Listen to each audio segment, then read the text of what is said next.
Il y a quelques années, on parlait du printemps arabe.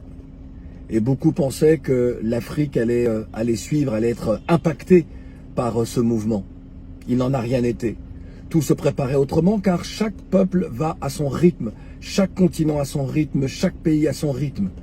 Et aujourd'hui, nous assistons pas à un printemps, nous assistons à une véritable révolution en Afrique, un petit peu partout. Alors, comparaison n'est pas raison. Un coup d'État ne peut se comparer à un autre coup d'État, car les situations nationales sont forcément différentes. Mais il se passe quelque chose dans la conscience collective. Il se passe quelque chose au sein des peuples.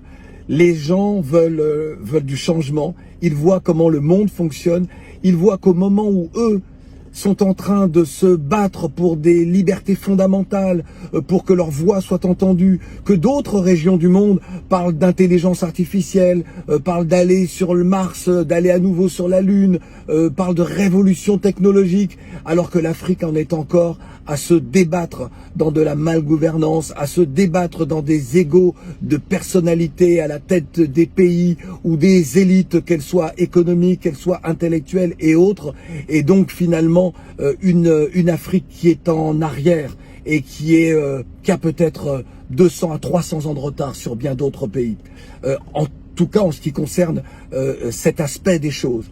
Et puis, finalement, elle est peut-être plus en avance que ce que certains pensent, parce qu'elle a décidé de prendre son destin en main. Et qu'aujourd'hui, eh bien, des militaires savent qu'ils sont avant tout des citoyens, des natifs de ce pays-là. Ils ne veulent pas que les choses continuent comme elles auraient pu perdurer au Gabon et comme elles viennent de s'arrêter.